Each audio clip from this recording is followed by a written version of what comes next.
హైదరాబాద్‌లో horn sound లేకుండా మనం అట్‌లీస్ట్ 1 సెకండ్ అయినా ఉండగలమా? నేను కూడా అట్లనే అనుకున్నా అంటిల్ ఐ కేమ్ హియర్. అసలు హైదరాబాద్ అంటే నాకు ఫస్ట్ గుర్తొచ్చేది heavy traffic and continuous horn sounds. So honestly నాకు అనిపించింది కొంచెం ఎస్కేప్ అవ్వాలి అని. అట్లా కొంచెం రాండమ్‌గా ప్లేసెస్ సెర్చ్ చేస్తున్నా అండ్ అప్పుడే దొరికింది ఈ కొత్తవాల్గూడ ఎకో పార్క్. ఫస్ట్ నేను అనుకున్నా అసలు పార్క్ అంటే జస్ట్ ఏముంటదిలే నార్మల్‌గా ఉంటది అని అనుకున్నా.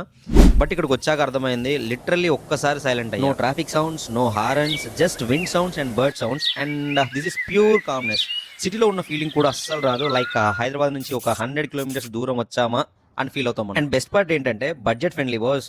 పాకెట్ లో ₹100 ఉంటే చాలు, day full enjoy. But one thing ఏంటంటే ప్లీజ్ క్లీన్ గా మెయింటైన్ చేయండి. మనం ప్రొటెక్ట్ చేస్తేనే ఇలాంటి ప్లేసెస్ సర్వైవ్ అవుతాయి. సో మీకు ఒకవేళ నెక్స్ట్ టైం వీకెండ్ ప్లాన్ లేకపోతే మాల్స్ ఇంకా మూవీ స్కిప్ చేయండి. Just come here and breathe. ఈ కొత్తవాల్ కూడా ఎకో పార్క్ గురించి మీకు ఏమైనా డౌట్స్ ఉంటే నాకు కామెంట్ బాక్స్ లో కామెంట్ చేయండి. నేను ఎవ్రీ కామెంట్ కి రిప్లై ఇస్తా. అండ్ దీని గురించి ఫుల్ వీడియో ఆల్రెడీ మన యూట్యూబ్ ఛానల్ అయితే ఉంది, అక్కడి నుంచి అయితే చూడండి.